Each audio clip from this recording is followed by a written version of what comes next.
Our guest speaker for tonight's lecture, Putting the Wow into Relationships and Keeping It There.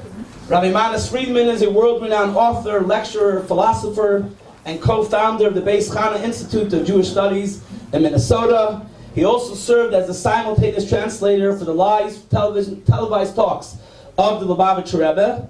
Together with his wife Chani, Rabbi Friedman is the proud father of 14 children, including one of my best friends. Ladies and gentlemen, please welcome Rabbi Manis Friedman.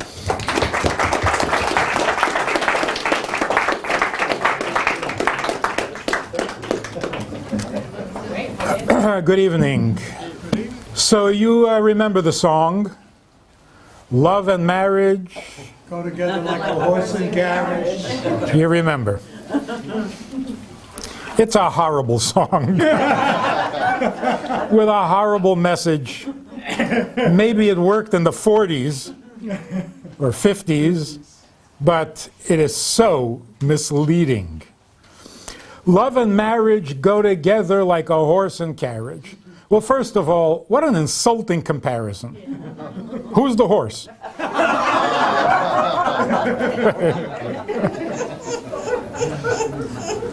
And also, the rest of the song goes, you can't have one without the other. You can't have a horse without a carriage? And you can't have a carriage without a horse?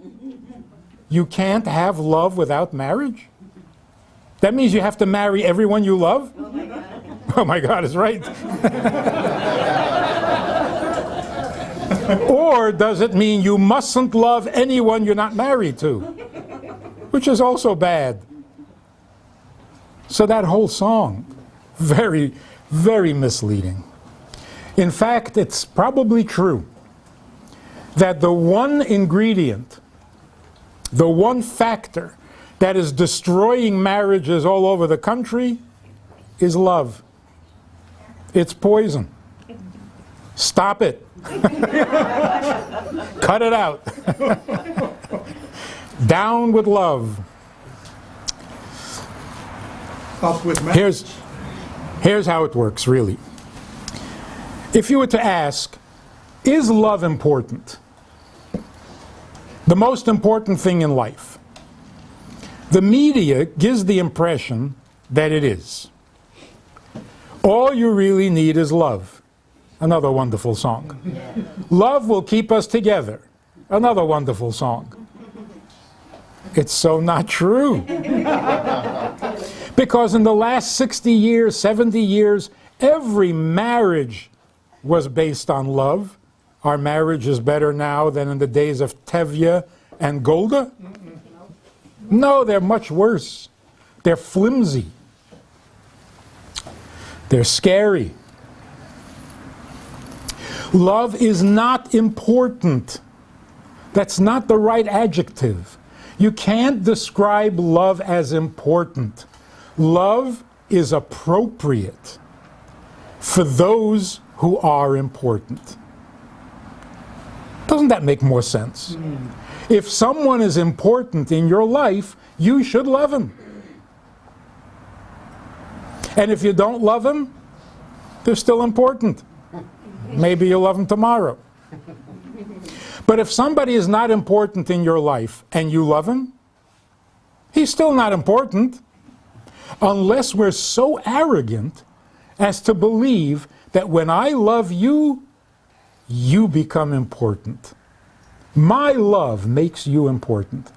As soon as I stop loving you, you're trash. You're clutter. Nice song about that. What's love got to do with it? So let's understand, what is a relationship? Where does love fit in? What's going on? Wouldn't it be embarrassing to have to admit that our grandparents had it right? They knew more about intimacy than we do? That's embarrassing. Because here we think we're so sophisticated, they were so backwards and so old-fashioned. As, for example, Tevye asks Golda, Love me. do you love me?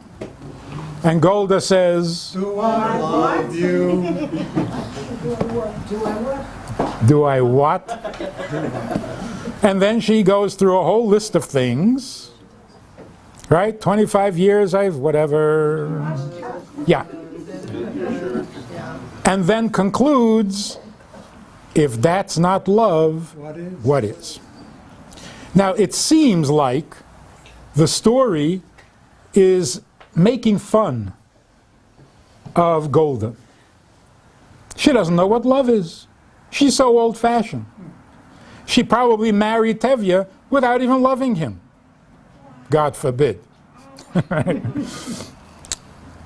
That is not the point of the story. It's the opposite. The point of the story is that Tevye was a little immature. And when he heard that his daughters are getting married out of love, he got a little confused and decided to check it out with his wife. But his wife's answer was so correct, so mature. What she was saying is this: you're asking if I'm giving you my love, if you're getting love from me? Is that your question? You have me. I am yours. I gave myself to you. Does that include love? It includes love. But it's so much more. So if I give myself to you, if that's not love, then what is? A Hallmark greeting card? A flower? A poem?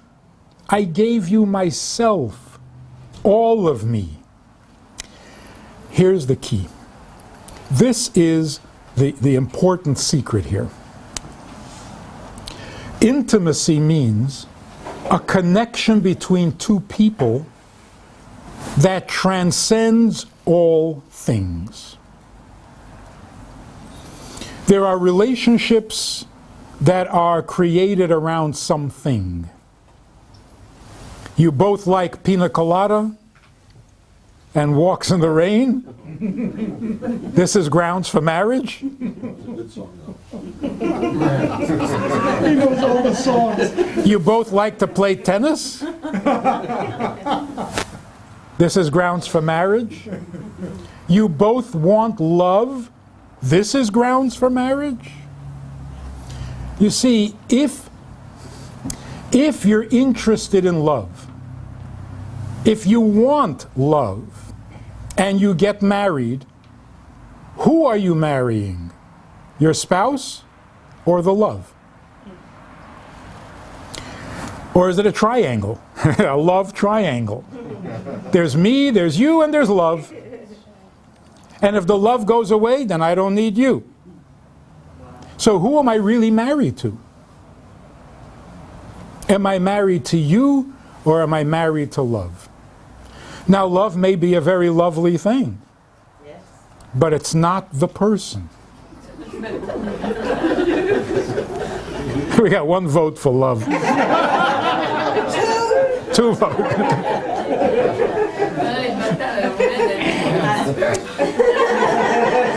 So here's the real secret. You see, if you look through the entire Torah, God doesn't say to the Jewish people, I love you. He says, be mine, I will be yours. That's a relationship, because it cuts past all things. There are no conditions. It's you, not something about you. You have to be in my life, not something I get from you. So if you asked your grandmother, what goes on in the bedroom? When the door closes, what happens there? And of course your grandmother said, nothing. We go to sleep. Garnished. And you thought she was lying or being evasive. She was telling you the truth. The most profound, the most incredible, the most holy event is when you close the door and there's just the two of you. Nothing holier. So what happens in a bedroom? No thing. When you have two people who are interested in each other, not in anything, then you have intimacy. Intimacy means we have put aside all the things that we like about each other, all the things that we share, including love, but we've gotten past that. So here's how it works. Did you ever hear a mother say to her children, would you ever say to your children, you know, if you don't love me, you're not the only children in the world? Neighbors' children love me. And they're cuter than you. No mother would ever say that, because a mother does not need love from her children. She needs her children's love. It's different. If you need love, don't take it from a child. That's immature. If you really need love, go home to your mommy. That's where love comes from your mommy. If you want marriage, you have matured past the need for love, but you want your spouse's love. Why? Not because you're lovesick, not because you've been underloved, but because it's him or her. My child's love I want, because it's my child. I'm not looking for love in the generic. I just want their love. Why? Because they are important, not love. So between a husband and wife, I mean, listen to how dangerous this sounds. If you're looking for love from your husband, and you're not getting love from your husband, you're going to go without love? If love is your thing, the whole marriage is in danger. You now have a big condition to the marriage. Love me, or... So even the expression, I love you, not so kosher. It's not even nice. Because it's a simple sentence, it only has 3 words. The first word is I. The last word is you. So I am very important. Love is very important. Either from you or from somebody else. So I am not negotiable. And love is not negotiable. You watch your step. Because you I can replace. That's terrible. That is not a marriage. Down with love, 1 vote. So the way it's supposed to be, is, I need you. The bumper sticker for tonight should be, nothing about your husband is more important than your husband. Nothing you get from your wife can be more important than your wife. So where does love come in? Here's the important thing. Love can either cement 2 people or break them apart. If love is a thing, all things get in the way. Anything gets between 2 people and it ruins their relationship. When does love actually bond you? When it is not a thing, it's just her or him. Like Golda said, if that's not love, then what is? This thing called love? If love becomes a thing, it will destroy your marriage. Your thing is each other. The result is love. But what do you love? The relationship, not the love as an object in itself. So we are not pursuing love, we're pursuing something more important. Very recently, the experts are saying, and this is secular experts, they're saying that we've made a terrible mistake. All the emphasis on pleasure, the physical pleasure of sexual relationship, and how to get more pleasure and how to improve it and how to do, it's been bad advice. It has ruined relationships and marriages. Because when you get married, you're not looking for pleasure. You're looking for closeness. And the pursuit of pleasure has destroyed any possibility for closeness.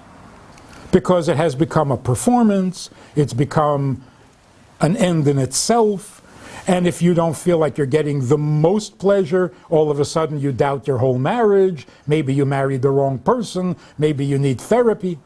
It's terrible. So they're admitting that person gets married not in the pursuit of love and not in the pursuit of pleasure, but in the pursuit of closeness. What does the Torah say? 3,000 years earlier, Torah tells us a strange thing. God created the first human being, Adam, and this being was male and female. Weird. Don't try to visualize. Let's just take that on faith. Whatever it means, it was male and female.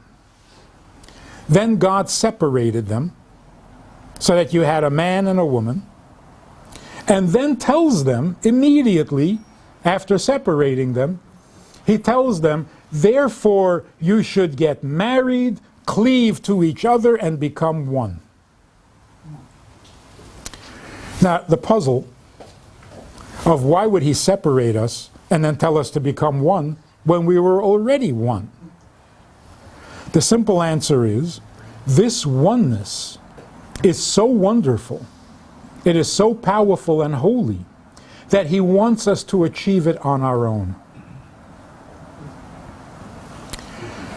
Because when we do it on our own, it's so much more satisfying, so much more to our credit, rather than his doing it. So now, on the other hand, if it's so important for us to create our own oneness, why did he create us as one and then have to separate us? This tells us all we need to know about male-female relationships. Because we know, as a fact, that for sexual purposes, for love purposes, you don't need a male and a female. In fact, you don't even need two people. People love themselves quite well.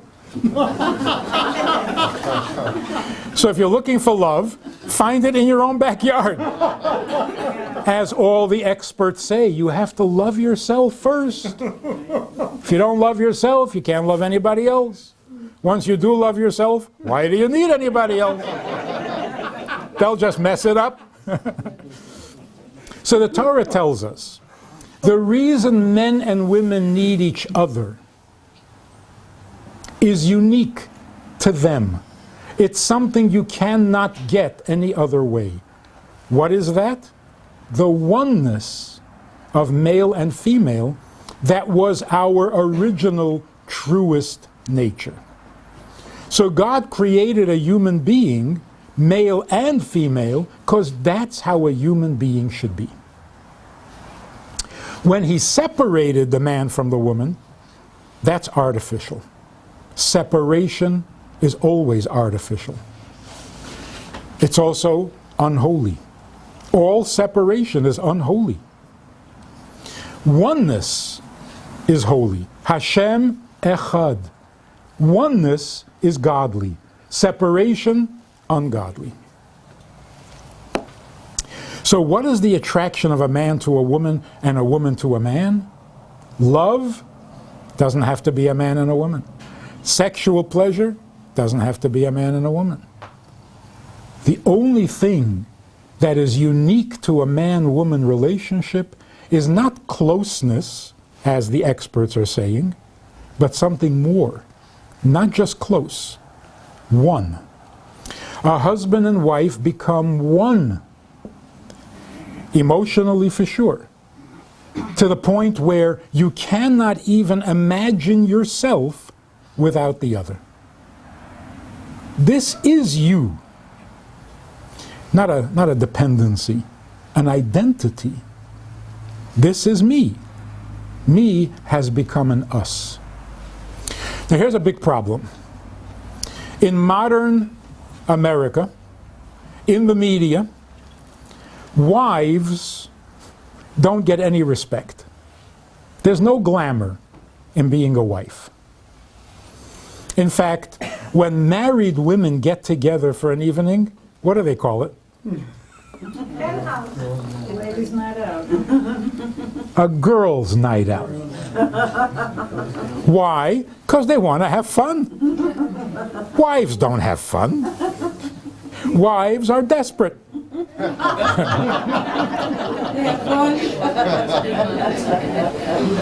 So if you want to have fun, Go out with the girls. you can't go as a group of wives. How miserable is that going to be? You can't even go as a group of women. You got to go back to being a girl. That's pretty sad. Husbands, even worse. There's no glamour in being a husband. They're the biggest losers, the biggest wimps, the biggest mazel. So what happens is this. A man and a woman get married. But he has no intentions of becoming a husband. And she has no intention of becoming a wife. They remain a man and a woman living under the same roof. And we know from experience, a man and a woman is a disaster. Because men are from Mars, you know that. So if they're from different planets, what are you doing? What are you doing? That's why I never read the book. Because once you say we're from different planets, there's nothing else you can... Don't tell me that we can work it out in 300 pages. You're not going to work it out. Men are much better off without women. Women are much better off without men. But husband and wife can't exist without each other. So what happens in marriage is like a magical transformation. He becomes a husband, she becomes a wife. Husband and wife can not only survive living in the same house, they actually thrive. But put a man and a woman into a house, what are you expecting? Men and women don't get along. That's natural. In fact, the first time when I came to Minnesota, 46 years ago, and people started coming to me for advice on their marriage.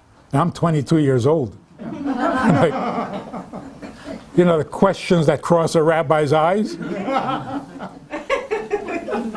So this couple come and they say, you know, we're trying to develop a relationship and it's very difficult, so we're going for therapy, and the therapy is not helping. I said, let me understand this in simple language. Dumb it down for me. You're trying to have a relationship, but it's difficult. Where I come from, Brooklyn, there's a simpler way of saying it. We're trying to have a relationship, but we don't like each other. So you're going for therapy? I've never heard of such a thing in my life. Imagine two guys had been friends, and now they don't get along. Have you ever heard that they would go for therapy?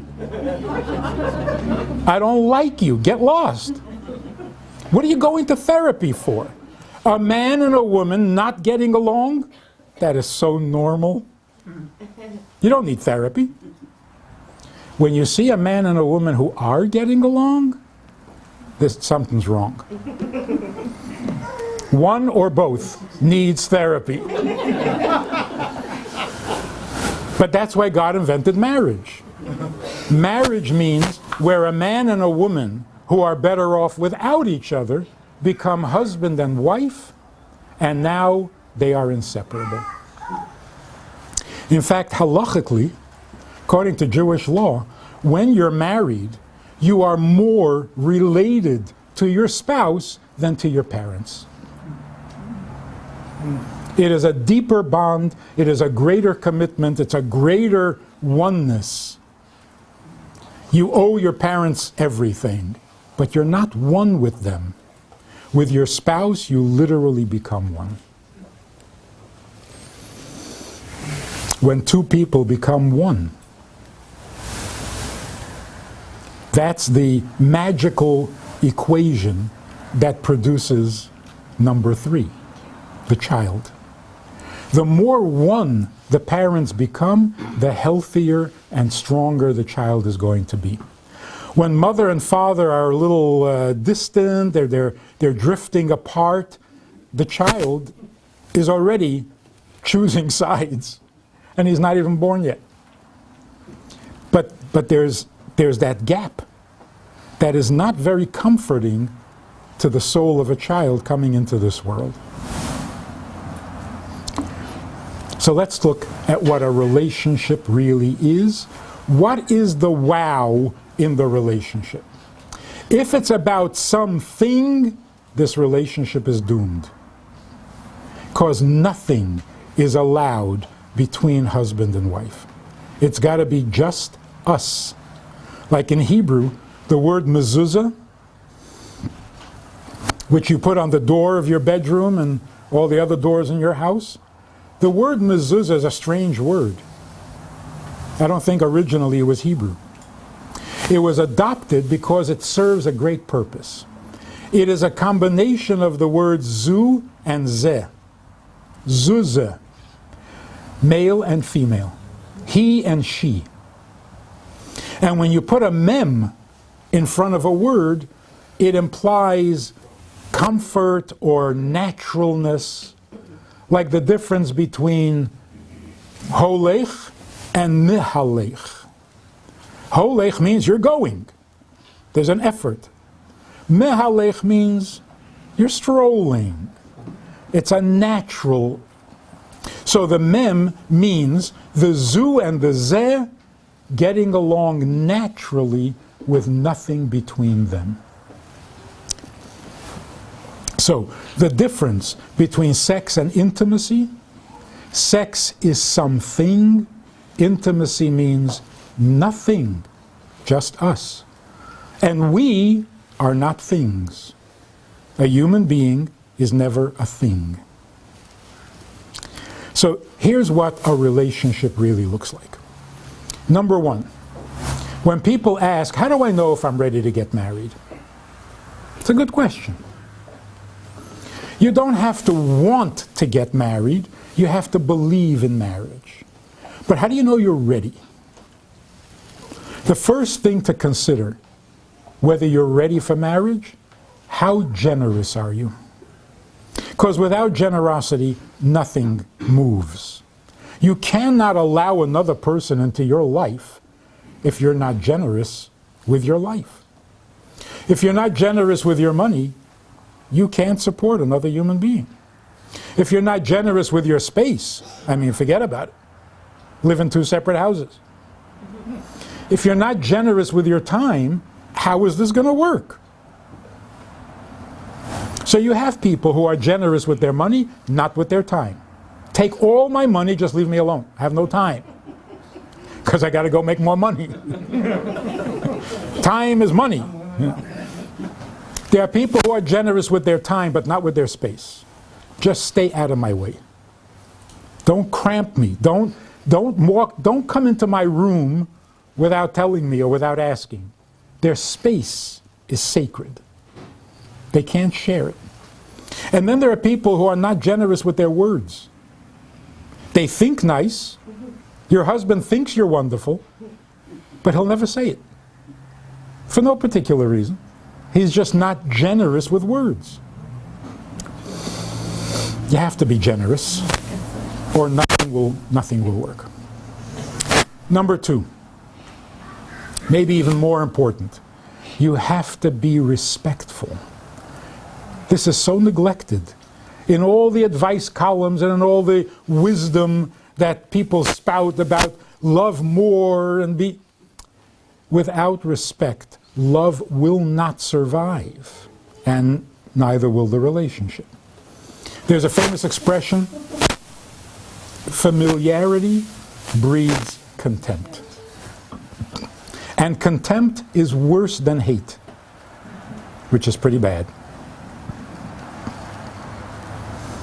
How can a couple live together for more than a year and not become familiar, and that familiarity will produce contempt?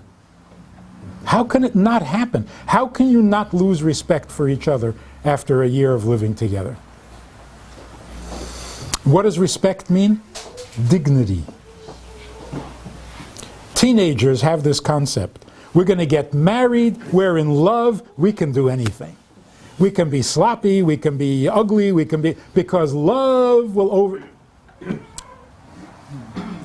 Exact opposite. With a stranger, you can be foolish and you can be ugly and you can let your hair down and be sloppy. Not with your spouse. With your spouse, you have to live for 80 years. For a spouse, you have to have real respect, real dignity. So between husband and wife, there needs to be a certain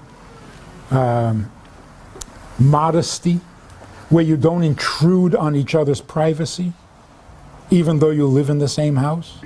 You leave each other room and dignity for their own opinion, for their own needs, for their own shtick. If somebody has a sensitive area that they don't want to talk about, you're not their psychiatrist. You don't force them to talk about it. You don't keep digging at it and poking at it. You respect it and you defend it. We don't go there. It's a sensitive area. Give people their dignity, particularly if you're married to each other. So, number 1 is generous, chesed. Without that, nothing happens. Number 2, dignity. Don't lower your dignity and see if he can still love you. It's not nice. There was a man came to Minnesota from Russia. It's a really powerful story that he was like from the old school, you know, like a little bit aristocratic, spoke a beautiful Yiddish. It was a pleasure to talk to him. His wife developed Alzheimer's or something. And for 4 years, it was really, really difficult. She passed away. And I'm sitting with him during the Shiva, and he says this. He says, in Yiddish, he says, I can't say that I was a good husband. I don't know. But I'll tell you, in the difficult years, I never compromised her dignity. I never lowered my respect for her. That is awesome. So now we have 2 pillars on which a relationship stands. But it's still not a marriage. In order for this good relationship to be a marriage, it needs the 3rd ingredient. And the 3rd ingredient can actually heal the other 2 if they're lacking. The 3rd ingredient is sanctity, kedusha. Marriage is not a human institution. Human beings did not invent marriage because it's not a good idea. It's not. It's a ridiculous idea. Which is why, when you get married, you must have a sense of humor. So I say, will you marry me and live in my house for the rest of your life? What a ridiculous question. What are you trying to do? The only reason marriage works is because it's a divine invention, a divine institution, and the only reason we get married is because we believe that that's the way you're supposed to live, not because it makes any sense at all. And therefore, love and marriage do not go together. Marriage stands on its own. Either you believe in marriage or don't go there. I mean, really, how much sense does it make? I love you. Oh, I love you. Okay, so we'll get married. How did that happen? We love each other, which is very nice. What do you want to ruin it by getting married? How does it follow logically that if two people love each other, the punishment is the price you have to pay? Who did this? It makes no more sense than to say, I love you, I love you. Okay, so we'll live in Cleveland. What's Cleveland got to do with it? So if you believe in Cleveland, and you always wanted to live in Cleveland, and you found somebody who wants to live in Cleveland, marry them, because there are very few. I got nothing against Cleveland, I'm just using it. My wife's in the kitchen. Right. Maybe that's why I picked it. So if you don't believe in marriage, then don't do it. If you're not in love with marriage, don't marry. Oh, but I love him. Good.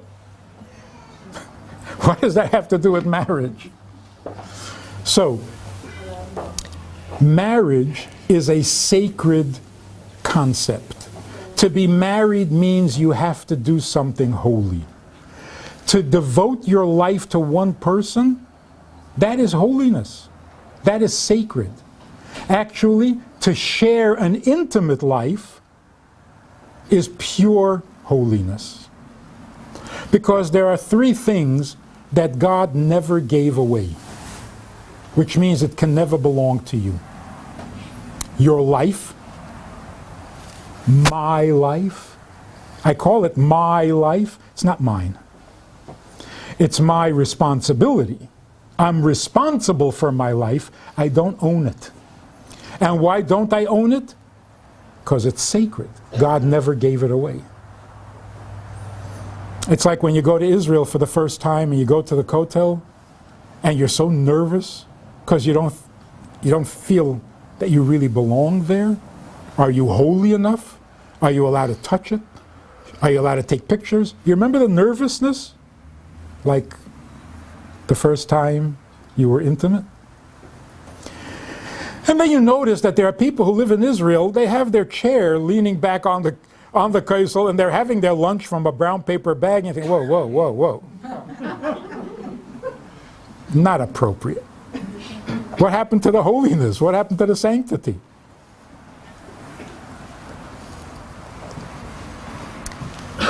Life, we cannot own. That's why there's the sanctity of life. Your body is not yours. You're not allowed to harm it. You're not allowed to damage it. You have to give it back in Fairly good condition. right, used but right, not abused. Right. So when teenagers say, it's my body, no, it's not. Some things are sacred. The third thing that is sacred is intimacy. God never gave it away. Because if that's how you make Jewish babies, this is God's business. And He will not give it away and abandon it to human beings.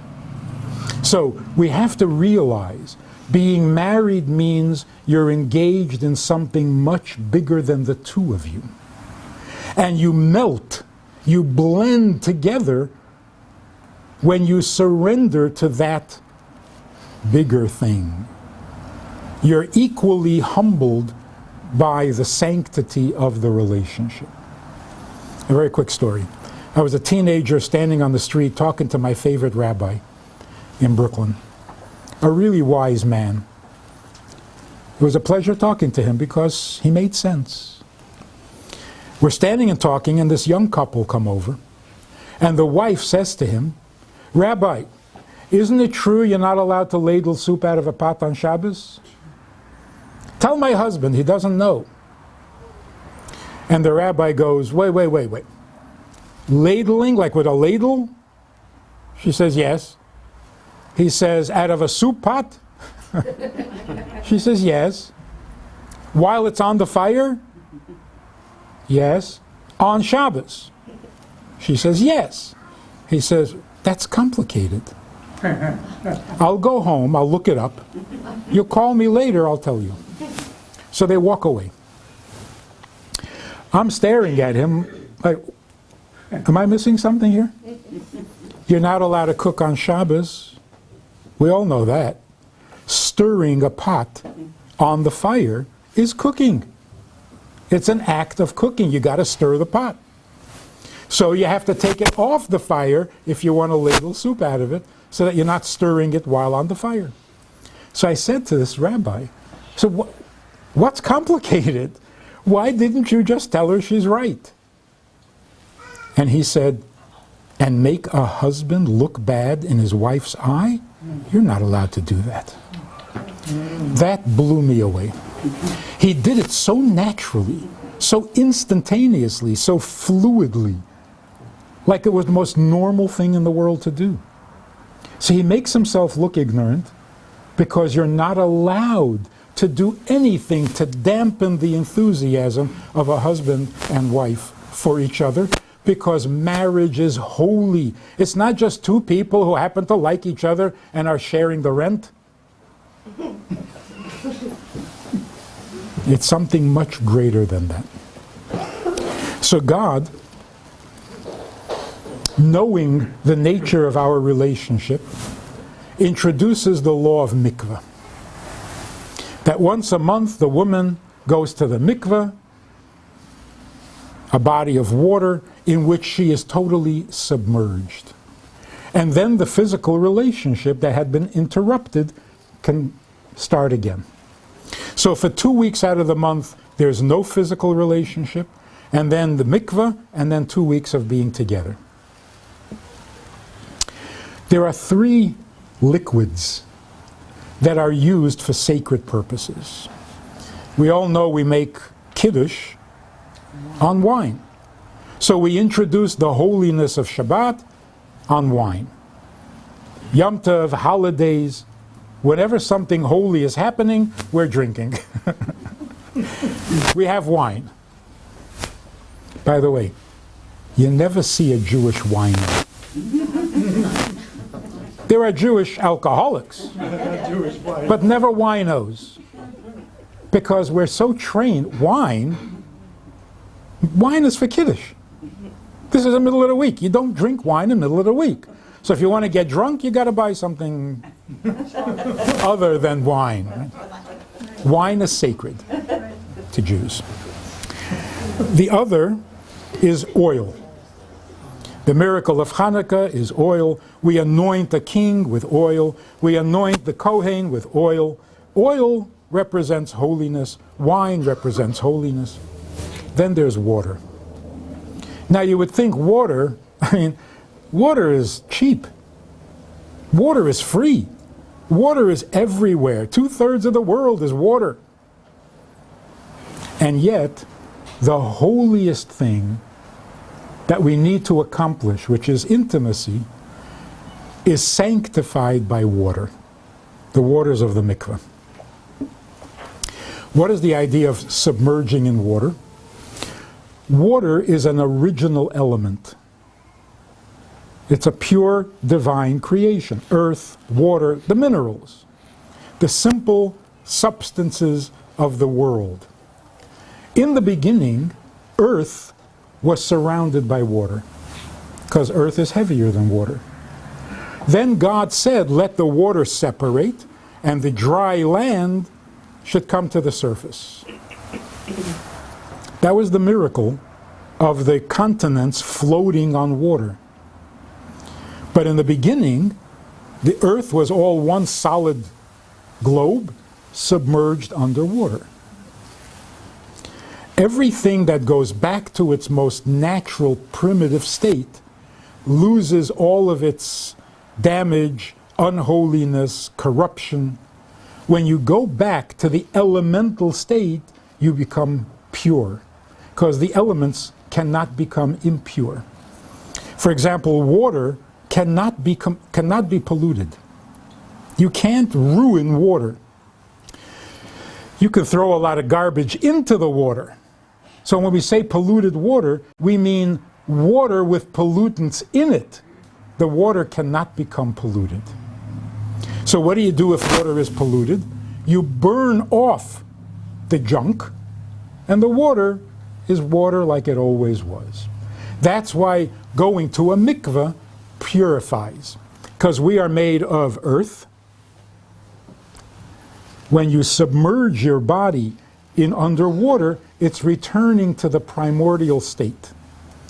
That's why a fetus develops in liquid, in amniotic fluid, because earth is first surrounded by water, then it emerges and becomes an independent being. By going to the mikveh, you're literally returning to your most humble, original, organic state. And that humility allows you to be kinder, more respectful, and more sacred. Because humility allows all good things to happen. Ego and arrogance gets in the way of all good things. So the woman going to the mikveh is experiencing a great humility, a return to the most basic condition of creation. The husband experiences an even greater humility. His life, his intimate life, depends completely on the woman. When she is ready, then he can have intimacy. When she's not ready, nothing happens. What could be more humble than that? So the two becoming humbled by the sanctity of the mikveh, by the waters of the mikveh, and by the purity that restores, enables them to come back together in intimacy, not only with kindness, not only with respect, but also with sanctity. Now they're aware that they are in a holy condition for which they may not even be fit. And so they're thrilled that they're even permitted to engage in something so important, so holy, so great. Even if you leave God out of the picture for a moment, you are now part of this ancient chain. What you're doing is adding another link in this sacred chain. So you're connected to the past, all the way back to Adam and Eve. That's how you got here. You're adding another chain, another link. Also, when you add another link, you have just participated in something infinite. Because you have a child, the child can have a child, that child can have a child, it can go on infinitely. So you are now connected to an infinite past, to an infinite future, and you're just a tiny human being. This is humbling. So, in order to be married, here are the rules. Number one, have a sense of humor. Realize that you're trying to do something so divine and you're not fit for it. Number two, be so grateful by the compliment that God gives us, by telling us that we can get married and we can become parents and grandparents. The privilege is awesome. And that should humble us. And when we're humble, we can get along. You need a little more time? Fine. You need a little more attention? Great. I'm not stingy. I'm not disrespectful. I'm available. One final analogy. Because when I say to people, just each other, not anything from each other, they say, like women, wives used to say to their husbands, everything's good, I can't complain, you're a good husband, but I'm not sure I really have you. I'm not sure that you're really there for me. And the husbands would say, what do you want? And the wife would say, nothing. He says, so what were you kvetching about? So no, I just would like to feel like I have you. All right, so what do you want? Nothing. So husbands get together and they say, you know, wives drive you crazy. She's out to destroy me. What other explanation can there be? She complains about something, all sour-faced and serious. I said, fine, whatever you want, I'll do it. She says nothing. What was that all about? Wives all get together and they say, men, they just don't get it. And the men say, what? What don't we get? So let me give you this analogy. It's a painful one. A man and woman are married. She married him because he was the most handsome, the most athletic, the best looking, tall, dark, and handsome. I never understood the dark part.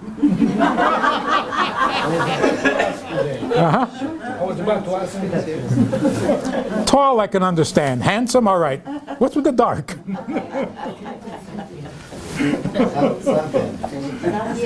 What, blonde men are no good? Anyway, so she marries this guy. He's perfect. He's perfect. And then, God forbid, he's in an accident. And he is now paralyzed from his neck down. Like Superman, who fell off his horse. His wife took care of him for years. And then one day he dies. And she's all upset. And she's grieving. And she's hysterical. And you come to her and you say, what are you crying about? What have you lost? What have you gotten from him for the last 10 years? What was he good for the last 10 years? What has he given you in the last 10 years? And she'll say, nothing. So what are you crying about? I had him. Now I don't have him. What was I getting from him? Nothing. But that's what intimacy means. Intimacy means it's not about anything, it's just about him. To appreciate that, you have to be a little bit holy. Because in a materialistic world, what do you mean just him? What's him? Does he have money? Does he have good looks? Does he have a good sense of humor? Does he help me? Does he reach a higher shelf? Gotta be tall, right? So what is this him? What is this her? We need to become a little more sensitive, a little more refined to be able to get past all things. Like the famous comedian who says, why do we have houses? What do we have what? Houses. For stuff. What do we need a house for? Stuff. A place to keep our stuff. Right? And then you put a lock on the house to protect all your stuff while you go out to get more stuff. Now you have a bigger house with 2 locks on the door to protect all your stuff when you go out to get more stuff. And eventually, you've had it up to here with the stuff. You need to live a little. So what do? You take a little knapsack Put in the fewest items possible, and you go away from all your stuff. But then you come back to the stuff. That's marriage. The intimacy, the few moments that a husband and wife can spend by themselves, with themselves, all stuff is gone. In a bedroom, by the way, no television, ever. Because there are 3 partners in the birth of a child. The mother, the father, not Jay Leno. He has more children than anybody. The 3rd partner should be God. That's only good before the kids come. That's the whole. Once the kids come, it becomes harder. But it's necessary for the other kid, for the next kid, you know, you can't sacrifice one child for another. You know? By the way, we have 14 children, thank God. And people wonder, what kind of number is 14? One more than 13. What's 14? It's a strange, round it out to 15 already. Hi, 18. But what's 14, right? So I got to tell you, we were actually planning to have 15. But my wife heard on the radio in Minnesota that every 15th child born in Minnesota is an Indian.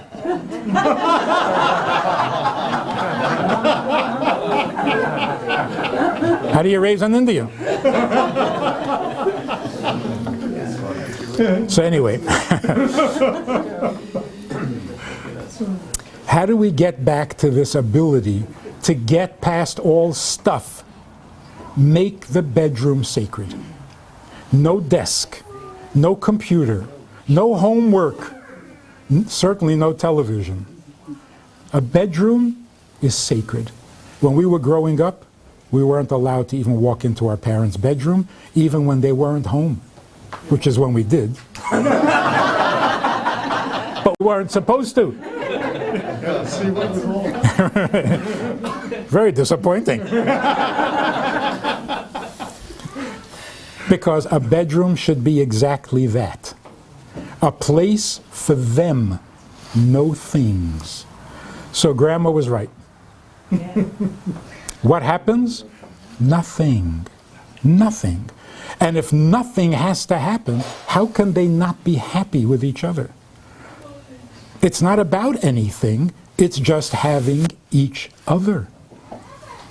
If that's not love, What is?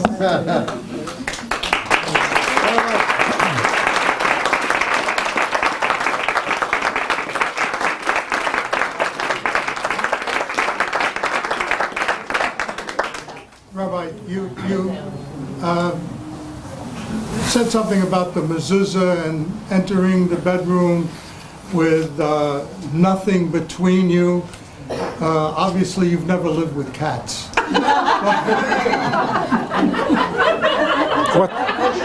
what's her first name? No, but seriously,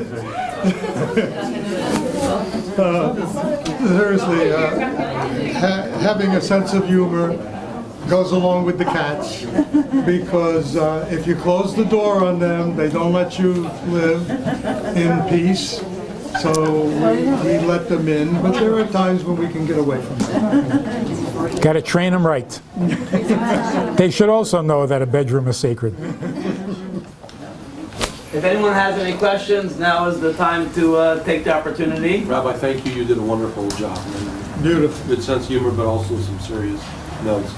What do you think about the languages of love and the discussion of those kinds of things? Those 5 languages? Yes. Yeah. How do you feel about that? It's all, yeah.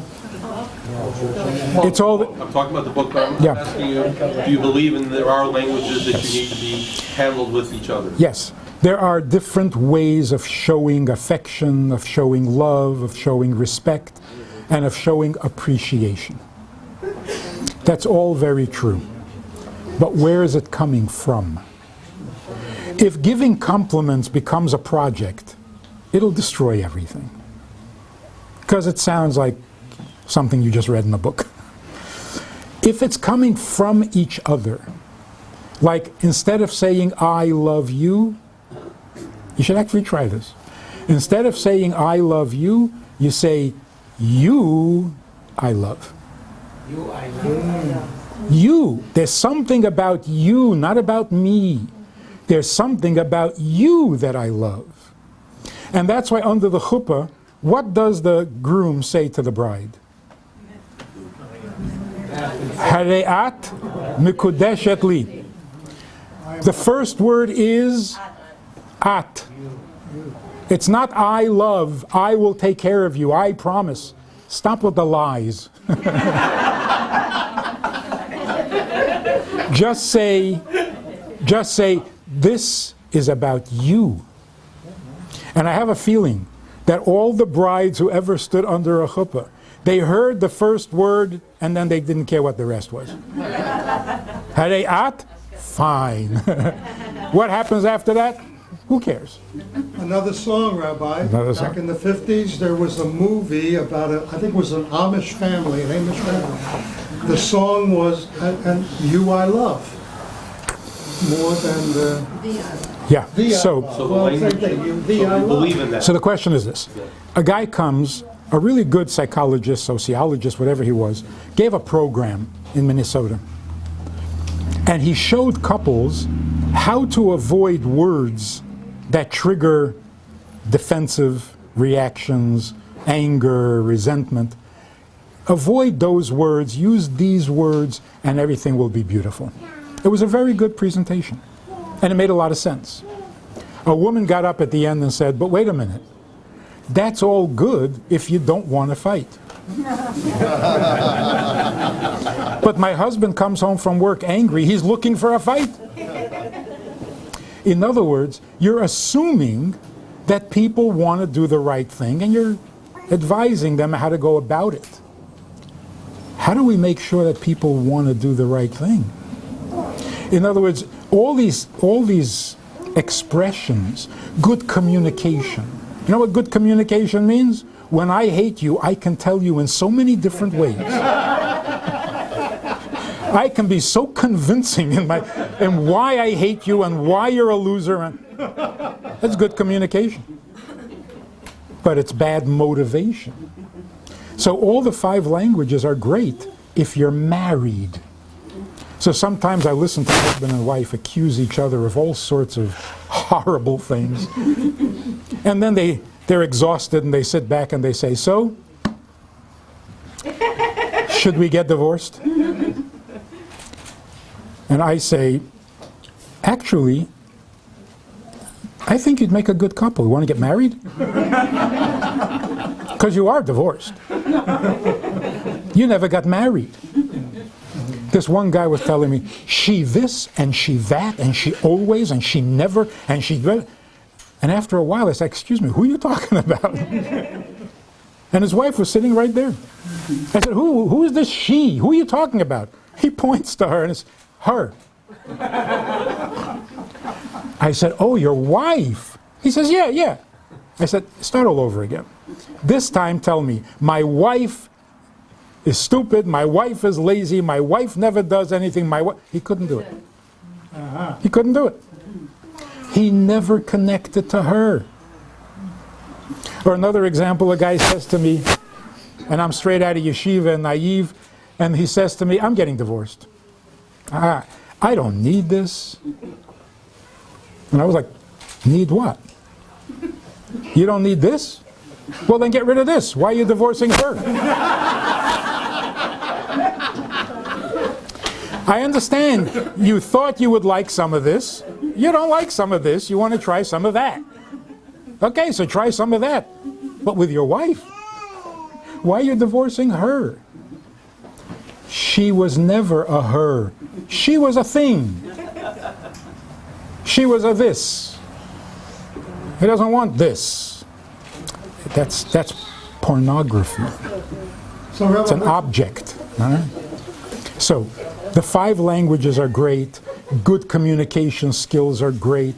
Compliments are great. You know, they say, leave little love notes around. Not if you don't love her. Who are you fooling? It's horrible. And, by the way, this annoying habit, okay, bye, love you. Love you. You what? Love you. And then a man says, I love you. What does the woman say? Love you too. See, right away they're arguing. Really, No, I love if you more. No, I love you more. No. if anyone ever if anyone ever says I love you, don't say I love you. Why do you have to start a fight over everything? It's really insulting. When a husband says I love you, you know it took him 3 years to get up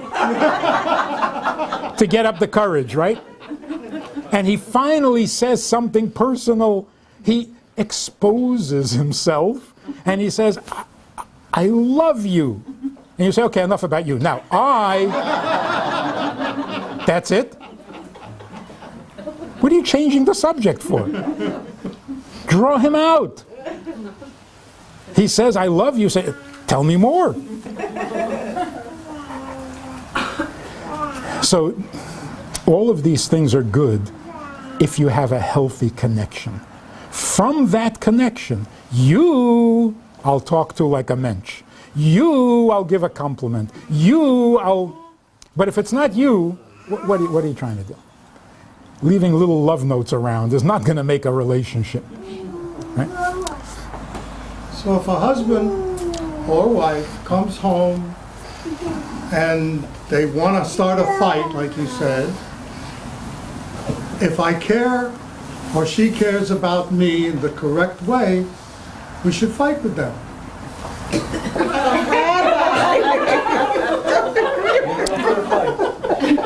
There are couples who stay together for just that reason.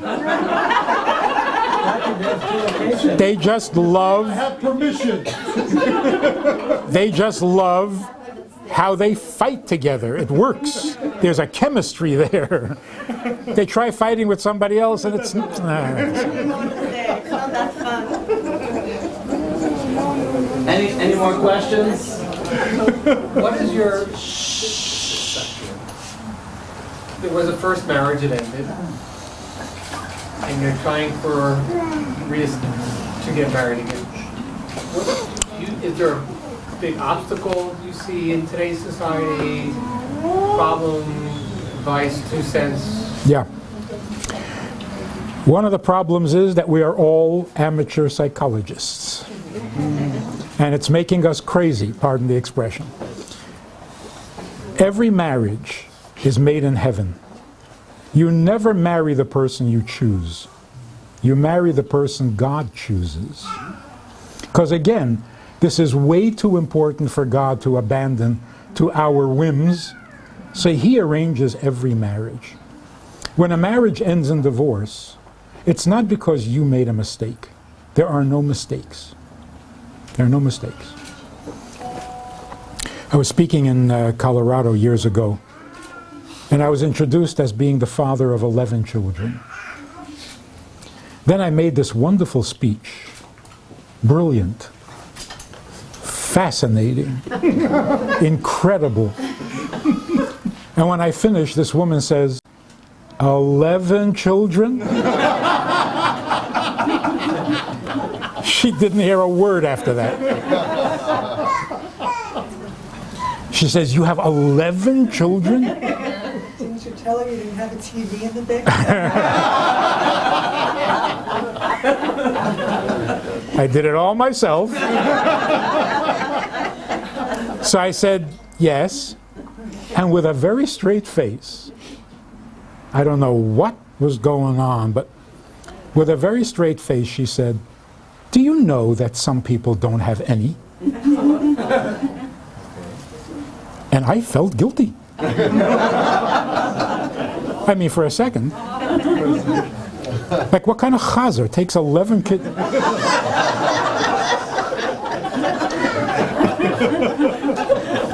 I was taught to share. You take 11 and leave people with nothing? That's horrible. So for a moment there, because she was so serious, I felt terrible. But then I thought, no, wait a minute. You can't have somebody else's children. Right? For sure? I need reassurance. But wait a minute. If I could marry the wrong woman, if I could make a mistake and marry the wrong woman, then I'm having the wrong children. This is somebody else's wife and I'm having his kids. No? So if I can't have the wrong children, then I also can't have the wrong wife. So that's important. Because if you think that the first marriage failed because you didn't have your head on straight, you don't know what you're looking for, you have a habit of being attracted to losers, oh, this psychobabble is going to kill you. How do you dare try again? And every time I hear this, I have a habit, I'm attracted to unhealthy men. We're not talking about men. We're talking about a husband. A woman takes her husband to a therapist because she's very upset. Because every time they go out, he's flirting with the women. Bothers her. The therapist explains that she has nothing to worry about. This doesn't mean that he doesn't love you. This doesn't mean that he's about to leave you. Stop panicking. It's a man thing. When a man is in front of women, he needs to show off, you know, the peacock syndrome. But it's nothing. So she goes home. She gets home and she realizes, wait a minute. I know men things. I wasn't complaining about a man flirting with women. I was complaining about my husband. A husband needs to make an impression on other women? No, he doesn't. So my husband is not a husband yet. He's still a man. I got to change that. It's a husband and a wife, not a man and a woman. So this one woman said to me years ago, I'm trying to get married for 6 years. I want to get married. Where are all the men? I said, that's disgusting.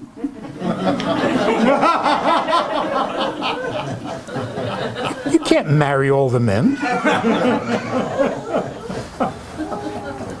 She said, come on, you know what I mean, a man. I said, you never met a man? Where do you live? She says, a special man. I said, you never met a special man? Okay, he's married, but he's special. She says, no, come on, the one for me. Wow, we've come a long way. In 2 minutes, we went from all the men to the one for me. How do you say the one for me in one word? My husband. I'm not looking for a man, so I don't need to know where all the men are.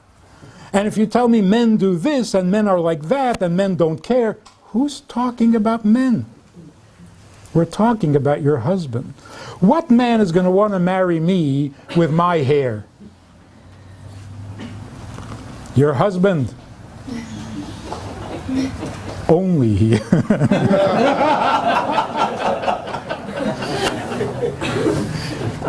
You know the shotgun in California, true story, set a girl up with a guy to go out.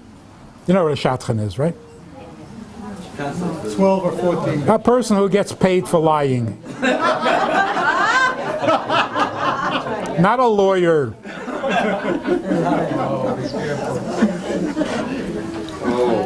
She goes out and she reports back to the shotgun that she's not interested because the guy's already going bald. Okay? Months later, the shotgun wants to set her up with another guy, but he is bald. But she thought it would be a good idea. So she sets it up, and she tells the guy, don't take your hat off. They go out on a date.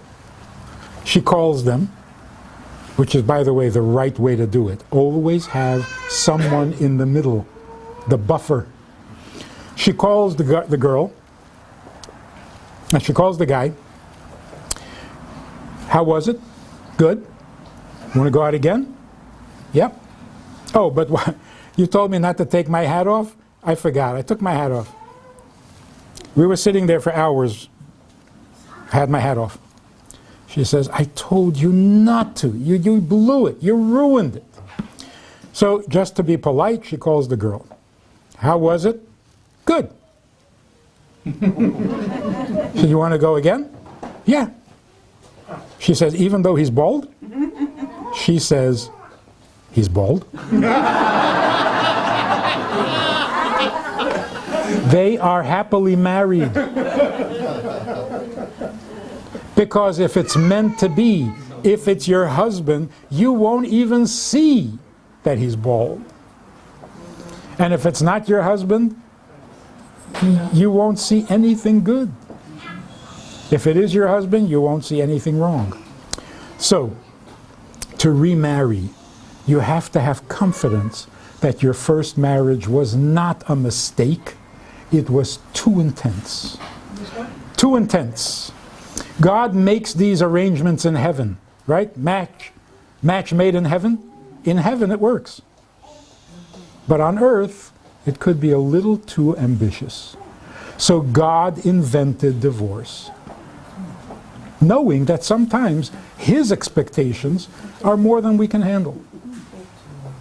So it lasted for as long as it lasted. The children that were born had to be born, and then there's another person who is destined to be your second. No mistakes. See, but I wasn't even thinking clearly. That proves it. God tricks you into a marriage. He makes you think there are things going on that are not going on. There used to be a commercial for a cigarette. Do you remember when cigarettes advertised, more doctors smoke this cigarette than all? Remember that? Uh-huh. LSMFT. Lucky Strike means fine tobacco. So, there was a cigarette that advertised, come for the filter, you'll stay for the taste. Lucky, no, Slim Thins. Junior Slims or something? Yeah. A cigarette. So, come for the filter, you'll stay for the taste.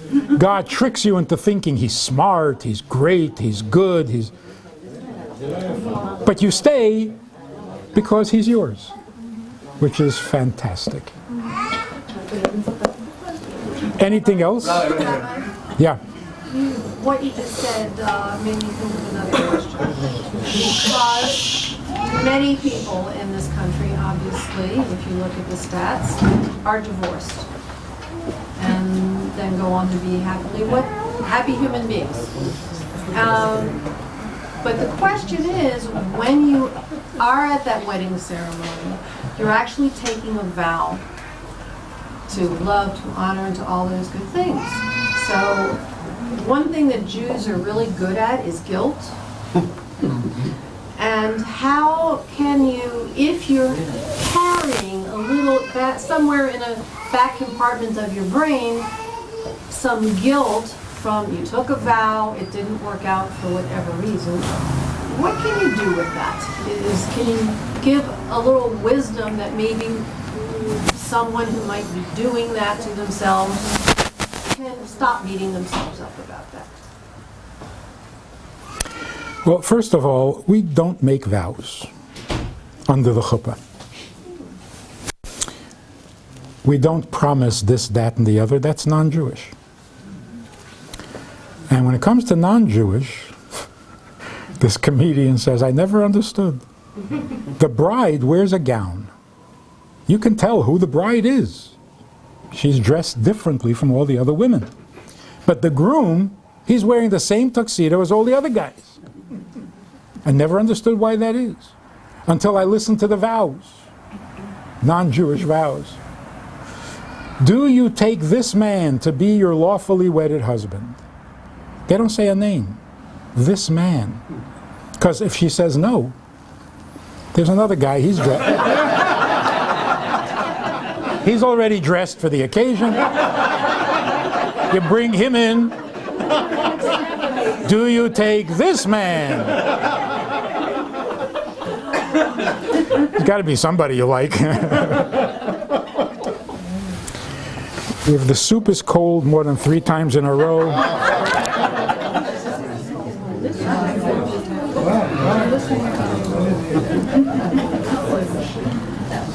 if she doesn't know how to make a cholent,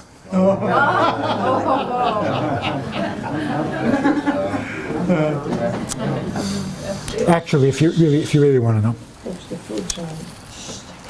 what justifies divorce? In principle, anything. If you don't want, you can't be forced. There's no domestic rape. If you don't want, it's over. But you know, people don't want, and then they do want, and you know, they were in a bad mood, now they're in a good mood. So how do you know when it's really over? I think the best rule of thumb is, as long as you're asking whether you need to get divorced, the answer is no.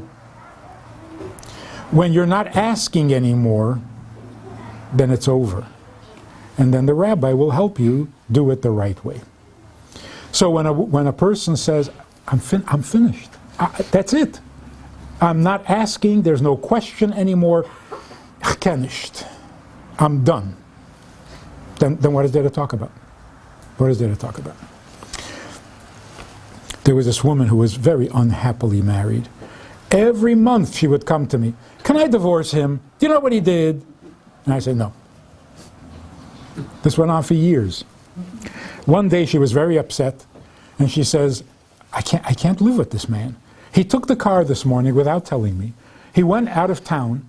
The roads are icy. I don't know what's going to happen. I don't know where he is. It's dangerous out there. I said, oh, good. Maybe he'll get in a car accident and die.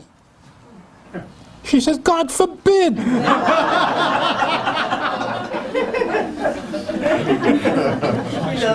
Not getting divorced. I was expecting her to say, I wouldn't exactly hope for it, but wouldn't be my fault if he... But her reaction was like, Chas v'shalom.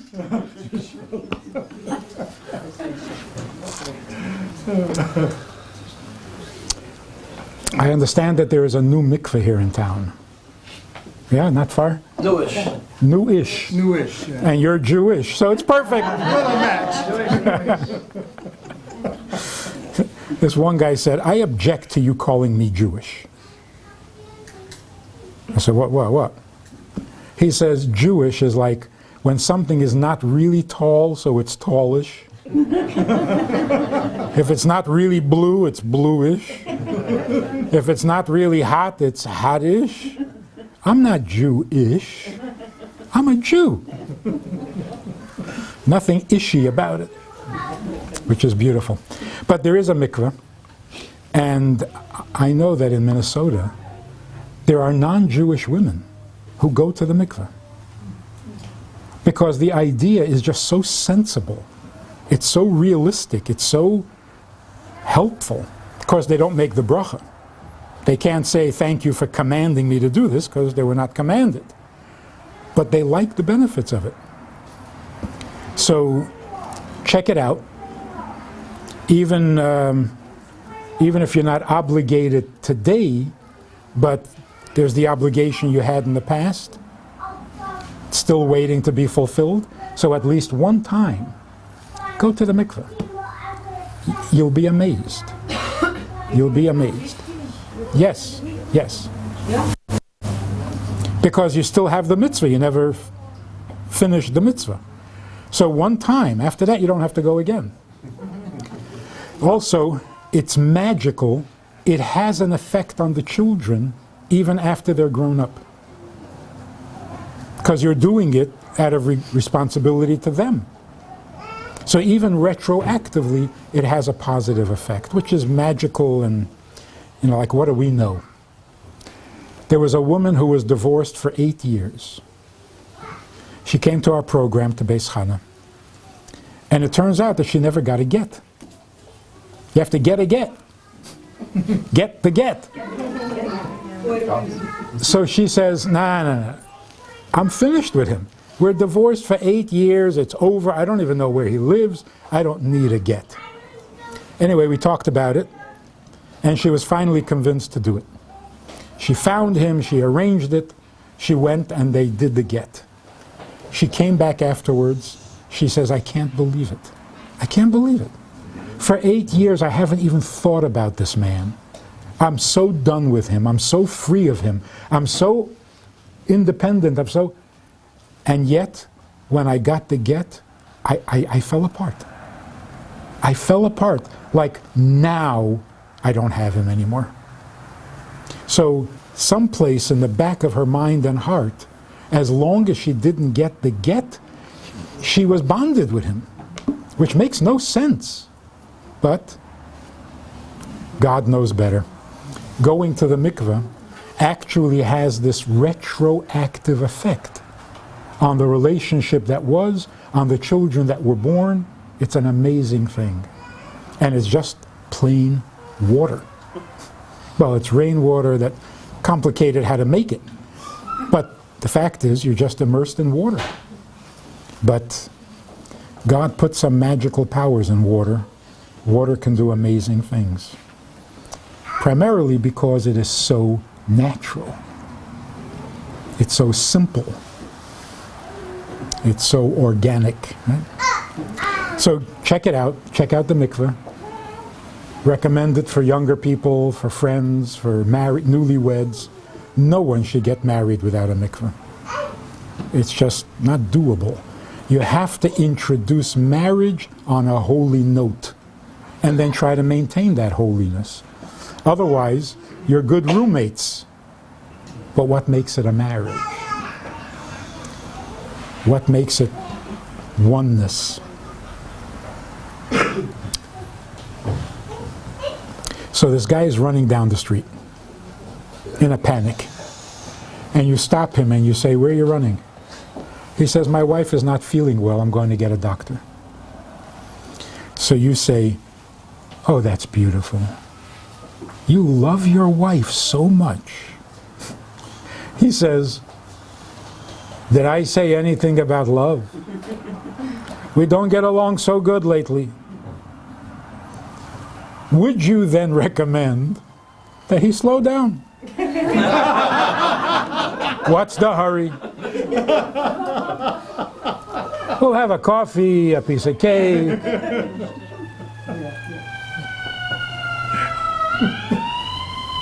He says, are you crazy? My wife needs a doctor.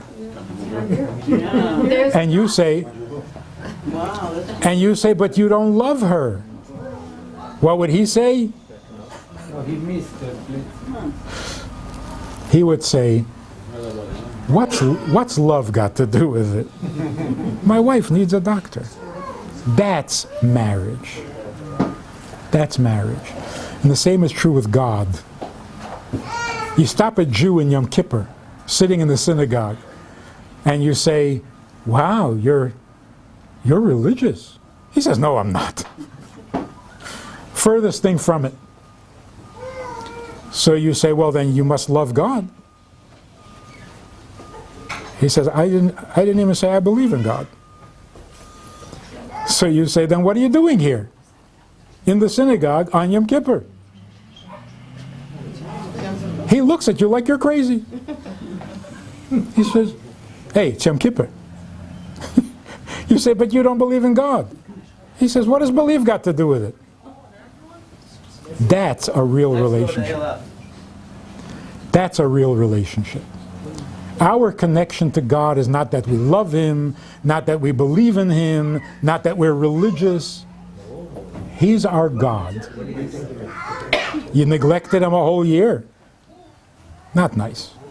So you show up on Yom Kippur. So you come to the guy and you say, are you religious? He says, no. He said, well, then you're a hypocrite. If you're not religious, if you don't believe in God, you don't love God, what are you sitting here for? Jews are not hypocrites. Jews are Jewish. It's different. Our connection to God is real. It's real. We like Him, we don't like Him, we think about Him, we don't think about Him. That doesn't change anything. So one time a year, I mean, everybody's got to call home sooner or later.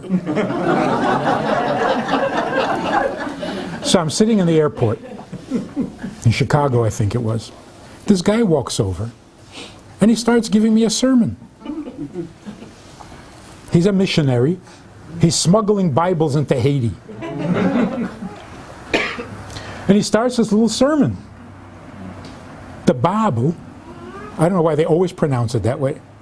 Whoever talks about the Bible always says Bible. The Bible bell. The Bible is the Word of God. It's the Word of God. Every word is true. And he goes on and on. Pretty good. Nothing I could disagree with. And he finishes his little sermon, and then he remembers manners. And he says, oh, I'm sorry. What is your relationship with the Bible? He used the word relationship. I'm a Kayan. So I said, my relationship? Aaron is my grandfather. Moses is my uncle. And Miriam is my aunt. His mouth fell open. He was stunned, speechless. And he mumbled something and he walked away. Now, the amazing thing is this. He just finished telling me that every word in the Bible is true. Why was he so shocked? You see, some people believe in the Bible. We don't. It's not a Bible. It's not the bestseller. It's not a great book. It's a family album. It's a family album. It's like this Israeli guy said, I come from a kibbutz. I didn't know about Yom Kippur till I came to America. Which is true. Yes. But he says, I don't understand Americans with all their questions. You're Americans with questions. Did God, was God, who's God, where's God? I don't understand you. Our people came out of the desert with 5 books. The Bedouins have been in that same desert for 4,000 years, not a single book.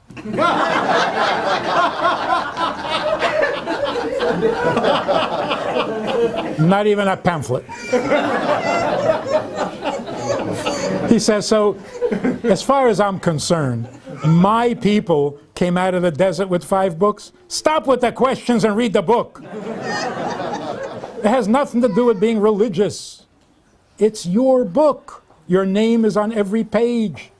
Speak to the children of Israel. Tell the children of Israel. Children of Israel blew it again. Messed up again. Your name is on every page. Read it. That's Jewish. Where our relationship with God is just us. It's not about anything. Because if it was about something, we would have given up a long time ago. Because what thing are we getting from this relationship?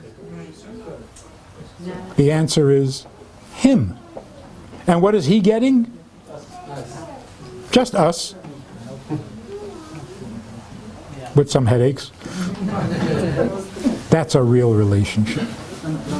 So, we should all strengthen our relationships, get connected so that we never feel alone again, because happily married couples will admit that in a quiet moment, they feel alone, alone in the world. Because they used to have someone to live with, but that bond isn't there. They feel alone. That's terrible. Marriage means you are never alone. And that need for intimacy really does get satisfied. When you're married, you're married. It's done. It's real. Love, when do you have enough? When are you satisfied? Pleasure, sexual pleasure, when will you be satisfied? It's not a real need, so you can't satisfy it. A real need, if you take care of it, you are content, you're secure, you're satisfied, and here's how it should feel. What does it mean to be bonded? It means that when you come home after a day's work, and you walk into the house, and you see your spouse, you feel like you just came home. This is where I belong. Now I'm in my element. I don't need to be anyplace else, with anyone else, doing anything else. This is my place. It's powerful. But when you come home, and it's just another incident, and it's another... Something's missing here. When the Rebbe's wife passed away,